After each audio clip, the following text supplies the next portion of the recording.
Welcome in, everyone, to the State 48 podcast. I'm your host, Lisa Matthews, bringing you all things AZ. And today we have a special treat. She's been a prominent voice and face in the Valley and on the radio waves here in Arizona. Also a successful small business owner. We have Lady Law here with us today. You can call me Law. It's okay. You can call me Law. or your real name, but we won't get into that. No, we're not getting into that today.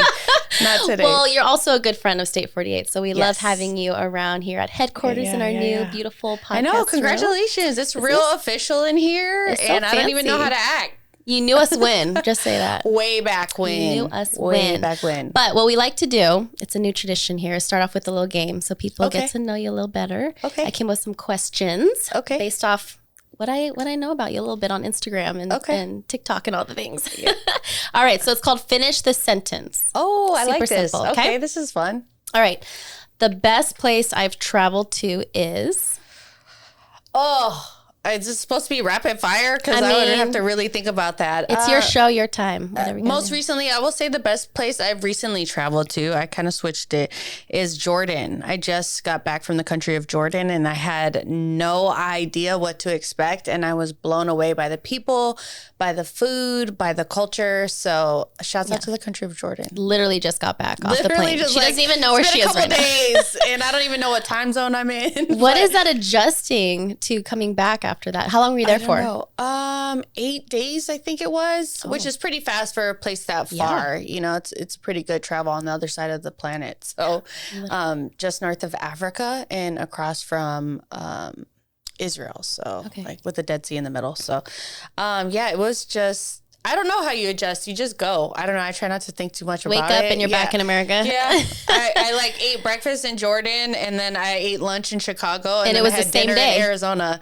And it was like 30 hours of traveling, but somehow still the same day. So I don't know how that works. I'm not Neil Tyson.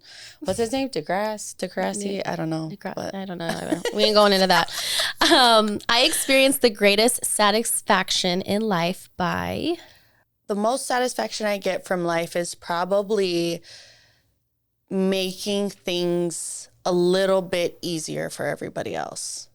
Yeah, if there's ever a time where I can have an exchange and I can see the relief of somebody just in their body language, like, oh, she listened to me. She heard what I had to say. Or she volunteered to help get that done when I didn't want to ask. I feel like I'm pretty empathic, so it makes me feel good to help other people feel good. And that's the most satisfaction I receive in life. That's pretty much the motivation behind anything that I do is like, how can I make this a little bit easier for you? I love that. Yeah. Getting deep over here. Yeah. It's deep. It's always deep. When I was a little girl, I wanted to be happy. Period. Happy. Wow. I used to write that down all the time. I even found like a little mermaid journal with a little lock on it. Oh my gosh. Hello Kitty. Yeah, all those. Yeah, I found one. My mom was like, here, take all your crap back. I don't need all this stuff. That is amazing. And I went through it and it was third grade and my big old giant handwriting, it said, what do you want to be when you grow up? And I wrote happy. And I've stayed pretty true to that pretty much my entire existence. It was never about like, oh, I'm trying to be here or have this much. It was always like, I just want to feel good about who I am and what choices I make. Even as a third grader, that's how I felt. And I remember being in class and them calling on you and being like, what do you want to be when you grow up? And I was like, happy. And they were kind of like, what? We mean like a thing? I'm like, how's that not a thing? Like I was that kid, you know? But I came from like a split household and like didn't have the easiest child. I had a good childhood, but it wasn't easy. Mm-hmm. So I think I was really focused on like, once I get to this place or once I do these things, I'm sure I'll be happy. I love that because it's like such a good compass when you start getting into the rat race, the careers, school, because things get overwhelming. And the last thing you ask yourself is, am I happy? Yeah. You know, but you know, and that's an emotion. It's fleeting. It comes and goes. Happiness is not a permanent state, right? You know, but it's a good goal to have and a good way to check in. Absolutely. Like, am I happy? I'm gonna tell my kids that. Yeah. The hardest thing I've ever done is... I've done a lot of hard things. Mm-hmm. The hardest thing I've ever done is probably when I look at all the challenges that were in my way, it's usually rooted back to you getting in your own way. Mm-hmm. So I would say probably self-acceptance, like getting to a place where I'm like, dude, I'm worthy. I'm worthy for people to call me my full name. I'm worthy for people to give me my time off. I'm worthy to set up boundaries and for people to respect those boundaries. Like, and that's a lot of growing up, you know, it takes a long time to unlearn a lot of the things that you've learned, you know, being in the rat race, trying to be somebody, trying to do something big, trying to get good grades, you know, or whatever it is that your goal is. It's like a lot of times the message is already that you're enough already. Yeah. You're already enough. It's good to strive, but you're already enough. We're getting deep, you guys. I love this. There's going to be tears today. Probably from me. I cry all the time, so. That's why you got the glasses on. Yeah, I'm like, exposed over here. The biggest star I've ever interviewed was back in the radio days. Yeah, I mean, it depends on who you ask, right? Like, That's true. For some people, this person's bigger, or, you know, whatever. My personal goal was to meet Manny Pacquiao and to interview him. So, and that seemed the furthest out of reach because it had nothing to do with music and stuff because I come from a radio background. So I was able to do that. But also, like, The Rock, Dwayne Johnson, he was like up there for me. Yeah. I literally don't remember anything from that interview because I just think black out. I was like blacked out. I was like trying not to like hyperventilate. I black out all the time. Yeah, I don't even. Like it's so weird. Like, okay, we did that. What just happened? Okay, I don't know what happened, you know. And then I would say like Jay-Z or like Jennifer Lopez. You know, a lot that of those one. A-list, I remember when you A-listers. told me you met J-Lo and I was. Sweating pits for you. I was like, okay, that's who I. No way. I mean, she could come on the podcast. Shout out, but you're invited. You're invited. She wants to be a part of this. A highlight in my life was when. Just pick a random highlight that comes to mind first. I also have a lot of good highlights in my life. A lot. I would say, maybe when my niece was born. Aww. Yeah, that was I was just so proud of my sister. My little sister has a daughter named Luna, and I love me some Luna. That. And it was just such a special thing. I was working, and I was in studio, and they were like, "It's happening," and I was like, "I got to go." Yeah. Like, and I was doing my show and everything, and I was like, "I am leaving." Good for you. And I left, and I drove to Tucson where my niece was born, and it was a few hours before I wasn't like in the nick of time or anything, but just seeing that process, I've yet to be a mom, so to be in the room for that, and then for me to hold my niece and everything like that, and my niece is just such a rad little girl, so that's so cool. That's a huge highlight for me that I was able to be there, and that my sister wanted me to be there. Yeah, I had my sister by my side. Did you? The first delivery, I've had 3. The first one, pre-COVID, when they would let people in, and she was definitely like, "You have the babies, and I'll love on them." After that, it was like beautiful, but also very terrifying for her. Oh yeah, it was. Don't get it twisted. It was definitely like it's respect. Yeah, you're like you just see people in a different light because things. That's another time. Yeah. Women are spectacular. We really are. Yeah, we really are. Okay, so we already hit on places that you've traveled to. The best thing on Mahalo Made menu is... Ooh, it's always going to be the guava with ice cream for me. It's always going to be that first, but then it's closely followed by the feature. So whatever the feature is that month, it never really comes back. So you need to get in the shop and try it because once it's gone, it's gone. But yeah, every time I make all the syrups, I make all of our ice cream and stuff that we serve to customers. You do? Yes. Wow. So for me, I don't try to eat it a lot because that would be a ton of sugar, right? Yeah. So it'll be every now and then that I'll try something or I'll try the feature that we create or whatever. And then I'll go, damn, this is why people wait in line. Like, I get it. Why? How can you resist? Like, if I was the creator, I would just be... You know what makes it easy for me is that I'm a salty person. Like, I love salt. Like, I love chips. I love, like, Mexican candy. I love whatever. You know, I crave things like that. But sugar, I don't really crave it. So it kind of helps me. I like it. But I like the shaved ice cream with tahini on top. That mixture right there, a little salt, a little sweet. That's the one. That's it right there. Yeah, put on the menu. For that. People are still asking for that. We had one, a mango one with that. They were still asking. Good. Yeah, got to keep that on the menu. I think that we sold little keychains with the chamoy and the tahini as a set. What? So you can add it to any of yours, and they sold out quick. So my gosh, I'm gonna need that. Yeah, we're gonna have to get that. Okay, so let's start with the beginnings with you, all the way backtracking to when you realize or step foot into the radio scene and what that journey has been like for you now. What, 15 years later? Yeah, 15 years later. It really was, honestly, let me step aside and say this just for context. My favorite movie of all time is Forrest Gump. Yeah. Okay, because he was just a guy living his life with the cards that he was dealt and just trying to be good to everybody in his path, right? Which is very much in alignment with who I am. So I was not seeking to be on air. I wasn't seeking to be the next best thing or the most famous thing, or I wasn't trying to do any of that.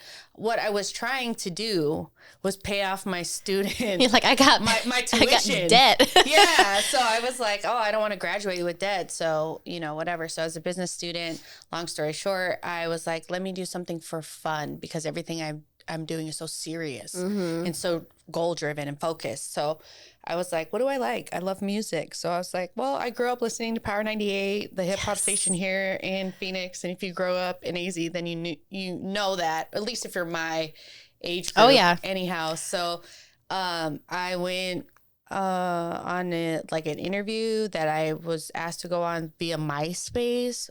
What? Hey, Tom. That was the guy, right? Tom? Yeah. And and somebody on air at that time had invited me to the station. I went, I got the internship, and then, 15 years later, I'm still here. Was that senior year? No, actually, I think I was technically a sophomore going into junior year of college at ASU, but I was ahead by a year because I was doing all that stuff in high school. I was taking all my college courses and stuff. So I left school to pursue my career. And so I have not graduated from ASU. A lot of times when people do interviews, they're like, oh yeah, ASU. Yeah. And I'm like, yeah, yes. But I did not graduate from ASU. Let's be very clear. I was able to get out of school without debt. So that was my goal. And I just felt like a lot of people finish college to get that job, and what I was doing was already working that job. So I was like, I'm going to ride this till the wheels fall off, and then I can go finish if I want to. Do you plan on that? No, not at all. No, I don't feel the need for it. I think maybe when I'm older, or maybe if my kids are out of the house or something, that I'm like, you know what, that seems like a challenge. Maybe I'll push myself and go try to finish or whatever. Yeah.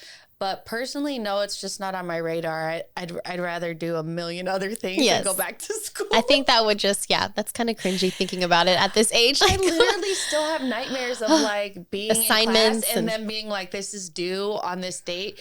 And then in the dream, I forget. I have the same dreams. Really? What does that mean? I literally wake up in panic. Perfectionism, probably. Type 3. Are you a type 3? I don't know what it is, but the fact that that's my nightmare. I have my test. Yeah. I have a test tomorrow and I didn't study at all. Or I forget where my class is. So I'll be like, oh, I'm in this thing and I'm in my semester and I'm doing really good. And then I think it's Thursday, but my class was on Wednesday and I don't remember. And I'm like, oh my God, no.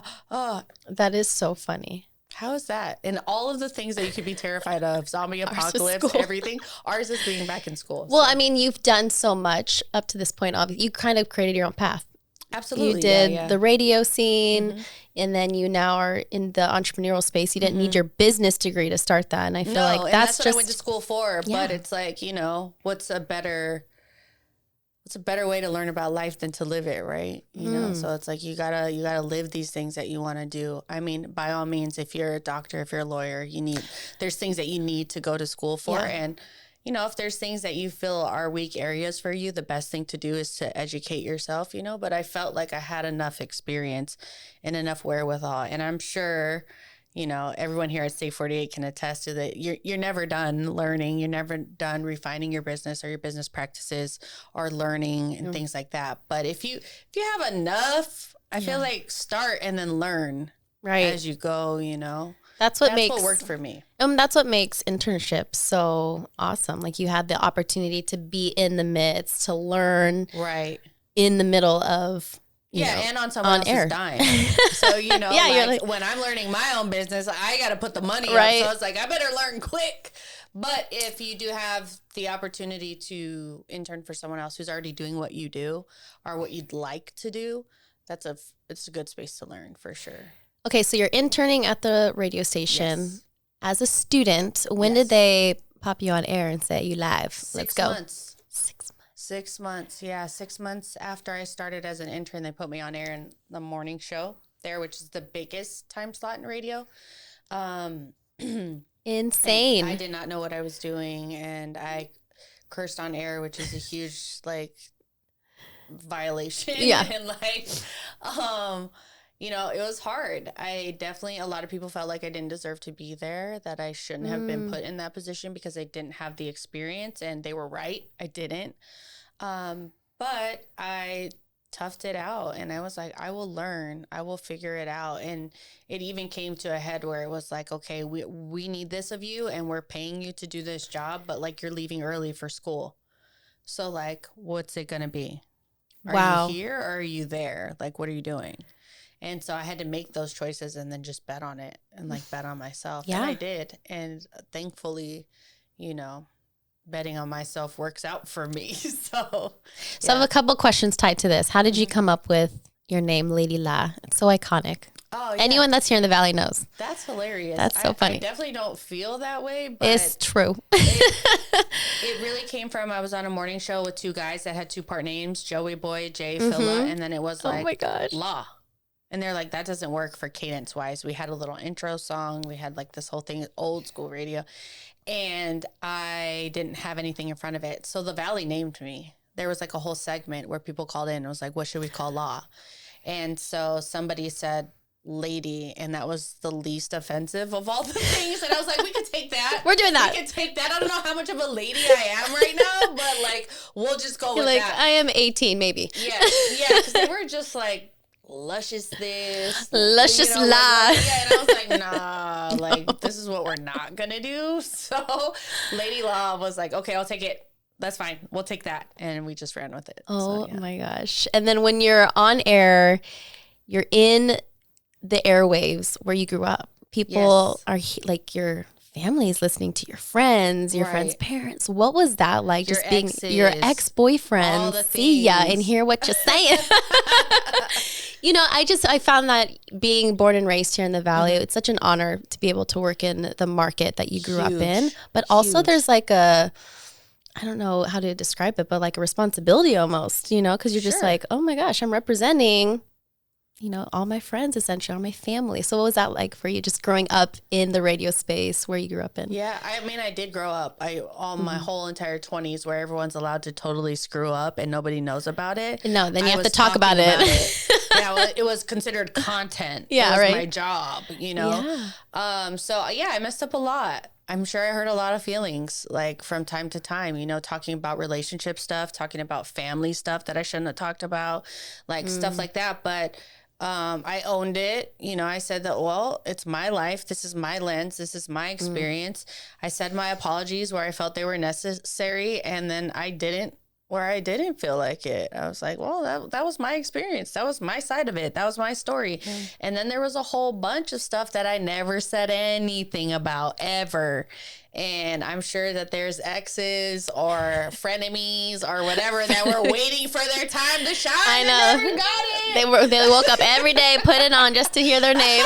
It never came out. It never came out because I'm just not petty in that way. Mm-hmm. I'm not. I wish I was. I talk a lot of stuff I will let that.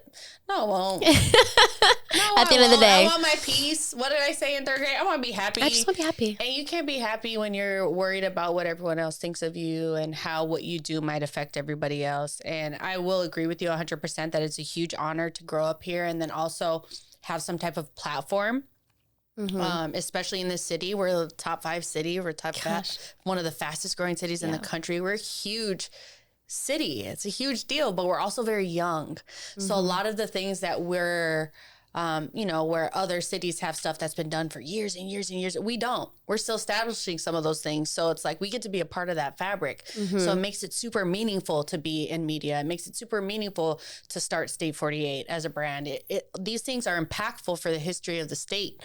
So it's not a little thing, right? But at the same time, it's dude, I'm just a person. Like, I am just a person. Like, do not model your life around me. Like, I'm figuring it out just like everybody else. I'm making mistakes just like everybody else. And while it's a great honor and I try to do my best, that's why I try to do my best. Also, like, I'm not the representative for everybody. Who made me the, yeah, that's true. I'm just law. Like, I'm just me out here trying to figure it out, you know? Give me a core memory from radio experience. Oh, gosh. There is a lot because it's such an impactful part of my 20s and my 30s. A core memory from radio is probably, and I've said this before, so forgive me if you've heard this story before. This is not new content, but just my friend, just being friends with Bruno Mars and him coming to the Valley plenty of times for small shows and people just not going, him performing in Old Town Scottsdale, like nobody going. I would be straight up right there. Yeah, and me being there and even my sister like singing karaoke with him and stuff like that. And then him obviously going on to be a Grammy award-winning artist and stuff like that. And he came to the Valley and I didn't want to hit him up and ask for tickets. I've never been that person. I don't ask for things. And so I didn't go to one of his big concert tours or whatever. I didn't ask for tickets, but a girlfriend begged me. She's like, if you don't come with me, I'm not going to go. So will you come? And I was like, So I didn't have any makeup on. I wasn't ready. I was just like, let me throw my hair in a bun real quick and yeah, I'll go with you. So we go. It's her tickets, mind you, not mine. I don't ask where we're sitting. Oh, Lord. We end up being front row. And I was like, damn. And as soon as the show starts, because I know some of his friends, his best friend Phil, like whatever, that we make eye contact. And I was like, oh, no. So halfway through the show, he has a little skit where he picks a girl out from the audience. Yes. No. And I was like, don't do it, man. Don't do it. I would volunteer as tribute. Oh, my I'm sorry. God. So, yeah, he ended up picking me out and, like, playing, just making fun of my name and la, la, la, la, la, and, like, just being silly. And I was like, I'm going to kill you. I am literally going to kill you. And I think there's a YouTube video clip from, like, people who were in the audience and that were like, oh, look, it's La, like, and they started filming or whatever. So I think it's still when was somewhere. That? Oh God, I don't know. Because I've like been to all like his concerts. Yeah, it was okay. It was. I was watching Jealous. At the end, like all the confetti was like gold at the end of the concert, and it was so magical. 24. No, so it was not before 24 karat magic and all that, but it was like. I love him. A while back, yeah. And so afterwards I left and he texted me and he was like, thank you so much for coming out. It means a lot. Like your support helped get me here. And it was like, man, he didn't have to do that. He's like literally thanking me for going to his concert. Like, who am I, you know? Wow. But yeah, that was like pretty core memory for me. Like, wow, that's crazy to see somebody come from the beginning. And I've seen a lot of those, Chris Brown, Justin Bieber, like they used to come with their parents to the station and stuff like that. Wow. And you see them become these stars. But with Bruno, it hits different because he's an islander and like he's just always down to earth and was always such a good time. So that was a huge core memory for me. I love that. So what is your connection with the island feel? Like you're Hispanic. Yeah. Are you also? My mom's Mexican. My dad's Filipino. Love that. Okay, so you have all of my family. You're Mexipino. Yeah, I'm Mexipino. Yeah. I did a whole essay in high school. No. Had to be college, like freshman year of college, on the Mexipino culture. Yes. And how unique and beautiful it is. And I felt anytime I meet a Mexipino, I'm like, Mexipino. Yes. Like you got the tamales, you got the rice. It's a thing. The white rice. I'm telling you. And if you go, I mean, there's a history too of Filipinos being brought to Mexico to do labor work and stuff like that. So we have a cultural tie. So it makes more sense than you think. But growing up here in Arizona, there wasn't a lot of Filipinos when you were younger. Now there's people coming from California and stuff like that. Yeah. So Mexipino is like a thing. It is. Now. But when I was growing up, it really wasn't. So you would really lean into like your Mexican culture. But yeah, and a lot of my family currently still lives in Hawaii. So that's kind of where the island ties come from. And everybody knows there's lots of Japanese people in Hawaii. Shout out to my stepmom. She's Japanese. She raised me. So I have a lot of that influence. And then also on my grandmother's side, who's Filipino, they have roots in Hawaii as well from working and being laborers in Hawaii as well. So, yeah, there's just lots of island ties, and it's a big mixed pot. And I am like the literal representation of like multicultural. Literal. So, yeah. I love that. So when you started dreaming up this idea of wanting to, had you always wanted to start your own business? Is that something that's been on your heart? Okay. No, not really. No, I think more than anything, I just want freedom, and I don't like people telling me what to do. You're like, I'm gonna run my own thing. Yeah, which is crazy because once you start being a business owner, you don't really have as much freedom as you think you do. You know, you're your hardest boss. I do a pretty good job of having freedom, but yeah, it still demands a lot of you. But I would still rather answer to myself than somebody else, I guess. And essentially that's what I was doing anyways. I'm sure any boss I've ever had, I got on their nerves, so I'm sorry. Because I was always like thinking for myself and trying to think my way around things to be more efficient so I could spend less time working, you know? And that actually proves to be beneficial when being your own boss. It's like, okay, let's think smarter, not harder. Let's be more efficient. How do we do this quicker? How do we get this done and see the results in half the time? You know, those types of things. So yeah, I don't know. Did I answer your question? I think so. Yeah, I got it. I got the gist of it. I haven't always wanted to be my own boss, but I've always wanted my freedom. So that's the way to do it. Become your own. So what's the inspiration behind the name Mahalo Maid? It was just an ode to my connection to Hawaii and island culture, and I just am so grateful for my ties to Hawaii, and mahalo is an expression of gratitude in Olelo, Hawaii. So it's just it's a deeper meaning than thank you. I think that, you know, you hear aloha and you hear mahalo, and you think that that's what those words are. But honestly, the culture, the Hawaiian culture and the Hawaiian language and our history as the United States with, you know, conquering Hawaii and taking it over and forcing it to be a state. A lot of people don't talk about that and don't honor it and don't recognize it. And I do. And so with mahalo, it's kind of like everything we do in gratitude, everything we do with thanks. And a part of that was just like, how can I use this word in a way that brings people together and gives respect back to where it belongs, and also keeps that language alive? Because as a person with indigenous roots, Mexican, Filipino, Hawaiian, all of these are indigenous cultures. You want to keep those languages alive, and you know, as much as we want to share our cultures through food and stuff like that, I also feel like language is super important. So, you know, I try to keep those things alive by putting them in the name. So people from all over the world can go, oh, what does mahalo mean? What does it, where does it come from? And we can start that conversation. Accurate information about that. Yeah. I remember I was listening to you on the radio, just had the morning show on driving, and you had said, yeah, I'm starting a food truck. And I was like, oh, wow, she's starting a food truck. What is, like, it just kind of was like, yeah, I'm going to do this, and it's going to be shaved ice. And I remember the beginnings of that when you just kind of were dreaming about what this would be. Girl, I did not know what I was doing, how I was going to do it, where I was going. But it was like, well, how are you supposed to find out?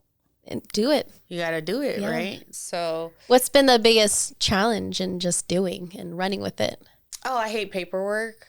So it's like, if you're going to start something and it's legit, you got to do tons of paperwork, right? And even bookkeeping now, like, can someone come do it for me? I know a guy do bookkeeping because I can't stand it. I know a guy named Nico who is he does tons of jobs. He would be great for that. I would love that. Yeah, I'll give you his information. For, like, free, that'd be cool too. Not Nicolas, Nico. That's so funny. Yeah, so I think that's the hardest part. The creative part's not hard for me. The getting things done is not hard for me. Even coming up with the recipes or ideas, that's really fun for me. I welcome that challenge. It's fine. I know sometimes people are like, I don't know how you do it. And I'm like, 'cause you just do it. You just don't think about it. It's like, I don't spend a lot of time thinking about how. I just do. Yeah. Well, so, I mean, in the midst of that, so you're on the radio, full-blown career, very well known, and then you're like, okay, I'm going to start this side. Oh, and I was doing TV at the time, and too. TV, let's throw that in the mix. And TV, so you're just not all over the place, but you have your foot your hands in a lot of places. So Yeah. how did you find that balance, and did you have to kind of? Oh, there was no balance at all. There's no such thing. I'm not about to front. Like, there's no balance about that when you're working that hard. But I had a goal in mind. I was like, okay, I want to be financially free by 35. I want to be debt free by 30. I want to be like, I had goals. I was like, I want to own this many properties by that time and whatever. Wow. So in order to do that, that was just my vehicle. And I wasn't in serious relationships. I didn't marry young. I don't have children, so that allows me a lot of free time, Girl. and, I've always been sober too. So it's like I don't have a lot of time where I'm like, I didn't miss a lot of days being hungover or anything like that. It was like, oh, I'm ready to work. I'm up early. Like, let's go. Eventually you tire out. Everybody tires out from that. That's not something you can maintain. Right. Mm-hmm. So I learned that, going to therapy, taking care of myself, learning how to put myself first and not put my job first and not burning out. Like, those are all lessons I learned in my 20s. And sometimes it takes people longer to do that. But I was so focused and so driven so early on that I got to that point faster and was able to like kind of recoup faster and prepare myself for the next thing. So there isn't a balance when you work that crazy. Yeah. But I had goals that I wanted to reach. And luckily and thankfully, I have my health and I was able to do that. But also as a big mahalo, as a sign of gratitude, was to pull back, to know when to pull back and to go, I'm so grateful for this platform. I'm so grateful that Phoenix gave me 15 years. I'm going to take some of my time back and do something that's a little bit less stressful. And comparatively speaking, running a food truck isn't less stressful, but it is when you're not running to 3 different jobs and worrying about your eyelashes and worrying about the next artist interview and the next, whatever. I was like, woo. And how hard was that though? I mean, I know a lot of people, myself included, struggle with that idea of you've worked so hard in that space, in that place, to kind of open up the gates to the unknown. Yeah, it's completely unknown. It felt like cliff diving.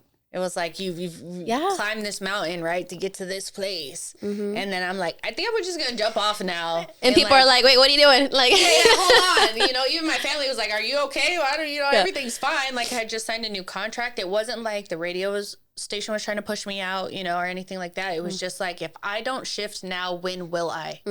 Because there will always be more money. There will always be another opportunity. There will always be another show to be on, and I was like, do I see myself doing this forever? And will I be happy doing that? Your third grade self. And I wasn't. I just wasn't happy because I was like, I am such a dynamic person. I'm not a one-trick pony. Like, I don't just get up and do one thing and I'm like, that works for me and I'm good. I'm like, no, what's over there?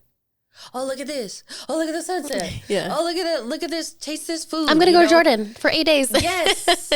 But that gives you that flexibility. Yes. And so I was like, I need to create a life that nurtures that instead of starving myself and being so disciplined and so driven by work and motivated by work that I'm literally draining myself. And so it was to answer the question, which was, you did. Was it difficult? Is it hard? Yeah. It was hard. It was hard. And when I quit, I cried. And I went home, and even when I went to HR with my paperwork to sign out and everything, girl, I was like, the HR lady was like, are you sure? And I was like, if I change my mind, is it too late? Because nobody wanted me to go, So I was like, is it too late? And she goes, yeah, it's already done. It's processed. Like, we're already moving on. Security's coming. yeah, basically, turn your key card in. You're not going to be allowed back in here, Wild. And, yeah, it was not easy. I had lots of like anxiety, panic attacks. Like, I don't know what I'm going to do. And I think that when I left, people thought I had a master plan. I did not. I did not have a master plan. I knew that I wanted to do something else. I didn't know what. And I left. And a few days later, the person I was in a relationship with was like, hey, I found this trailer. It looks kind of cool. You said you'd always wanted to do like a food truck type of thing. Like, what do you think? And I looked at it and I was like, that is pretty freaking cool. And we kind of talked through some logistics and I was like, okay, yeah, let's get it. And he was like, okay, it's in Savannah, Georgia. And I was like, okay, what? Let's go. And so we went. I was like, I don't have a job, so we could go. And that was my first time feeling freedom of like, I don't have to rush to be somewhere and I don't have to rush to be back and I don't have to rush. And to unlearn that process was pretty hard. It was challenging mentally and to get and to motivate yourself because, your work motivates you more than you think. They have deadlines. If you want to get paid, if you want to whatever. And it was like nobody was paying me to do what I was doing. It was however long it took me to figure out then I could get paid, and being somebody who's been working since I was 15, I've held multiple jobs. I had 3 jobs when I was in high school. Like, I was always fighting to, have a different lifestyle than what I grew up in. So, the pressure was freaking on.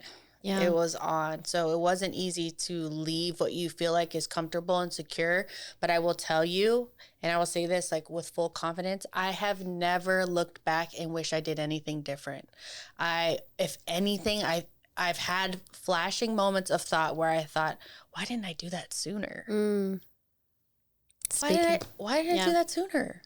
When you get your time back and you're living and you're in love with your life, you're so passionate to do things, and anything can be done with that passion, but if you're drained and you're tired and you're overworked and you're just waiting for that check, it's like you don't have the energy for anything. So speaking to my core right now, my soul, I love it. Okay, so now let's insert State 48, your connection with them. Obviously you branched out into the small business world, entrepreneurial space. What a great, I can say we now because I'm a part of this, but we obviously take small businesses and help nurture and grow it. It's a community here. Literally. It's so beautiful. You guys do a wonderful job of that. Thank you. I don't do much. No, you do a lot. You do a lot. So insert them into your life and how that kind of evolved in their partnership with you. Yeah, well, this is hilarious because it does completely interject, and I don't know if Mike wants me to say this or not. You say it. Whatever Mike doesn't want you to say, you say.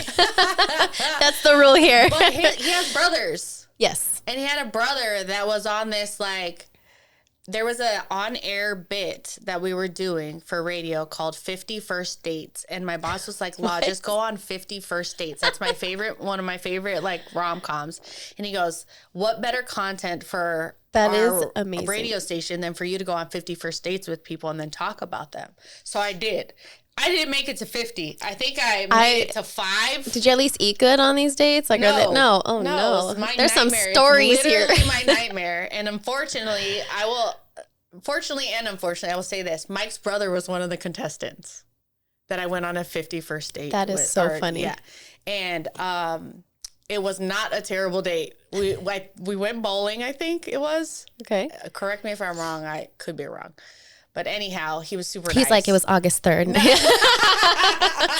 o'clock, I picture. No, but he was super cool, super nice. Obviously, nothing romantic happened. Like, he was totally cool about it. I think he knew the girl who was managing me at the time, and she was like, look, I got somebody. Because I was like, who wants to go on a date? I don't want no weirdo to show up here, Yeah. So she was like, no, I got somebody who's super cool. And he was super cool.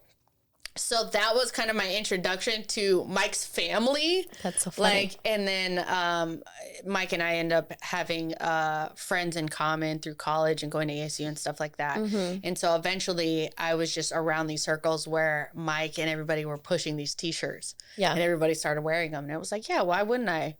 That's dope. These guys are doing something local and they're trying to hype up the state, which is cool. That's not something where historically and nationally, when I would travel and do things, people would be like, you're from Arizona? What? Yeah, it wasn't cool. You guys ride horses and like whatever. I'm like, well, some people do, but most of us drive cars, Oh my gosh. So, and obviously like with politics and stuff like that, just our state is usually under fire for different things. But just like anywhere else, like one person doesn't speak for all of us.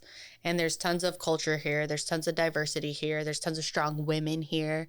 And I felt like State 48 really embraced all of that. They from the roots, everybody who was a part of this brand was like, yeah, come.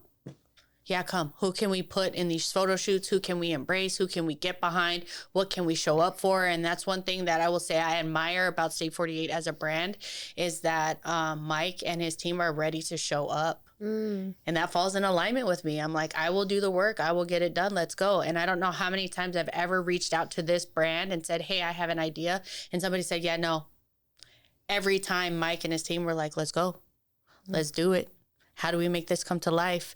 And I know people with more money and bigger status that are way more trepidatious than that, are like, well, hold on, let me see. Let me look at it.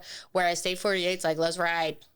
And I love that energy. Yeah. And I feel like that's been why they've grown in the way that they have. And they have the people like you and everyone else who's on the team, because people feel that. And it's a lot of us, it's the people who grew up here. Yeah. And the people who are like, yeah, we'll put it on our back. We'll go. We want to make it better. Yeah. So. Well, we love you equally. That's why we're like, we need her on the show ASAP. Actually, episode 4. Oh, yeah. episode 4. Okay, Yeah. Okay. My first few. Episode 1. That's what I'm saying. But you know, the people paying us over here, Mike. Gotta get Nicolas, not Nico, on the show. That's so funny. But yeah, that's so random, right? Like a date. Episode 4. A date got me. Yes. Crosshairs of State 48. Yes. And now we have a big event coming up in December. Can you talk a little bit about that? Mahalo Market. Yes. We've done this before. Again, similar to State 48 in alignment with those goals. A lot of times when people put markets or big local shopping experiences together, it costs the vendor something. So instead of me profiting off of other local businesses, I was like, and then commenting on other people who are doing events, because that's not cool either. I was like, why don't I just create an event that I'd like to see? And I'd like to see me using my platform from the radio station, from Mahalo Made, to bring local business together in one place to kick off the holiday shopping season in December, without any cost to the local business. That's amazing. Without any cost to the food truck, without any cost to the crafts vendor or to State 48. It's like, sell as much as you want, use our platform to let everybody know you're going to be in this space, and we're going to be doing this really cool event with music and food and family. And also, you're going to go home with 100% of the money you make today. You're not paying for your space. You're not paying me a percentage of your sales, because a lot of people don't know that, like, a lot of festivals are like that the food truck has to pay a percentage to the person who puts it together. And I think because of the support that I've had from State 48 as we've grown this event, Mahalo Market, that happens once a year, GCU wanted to get involved, and they said that they would host it. So it's a big opportunity for us this year. And with entry, we are going to have a ticket price for entry, so we can pay back the people who we need to pay for cleanup and things like this. With the ticket of entry, you'll be getting like something to eat, and you'll also be getting tickets to the women's basketball game at GCU. Very so cool. You can share these experiences with the community of what it's like to be at a college university, to see a college athlete, to see a woman athlete.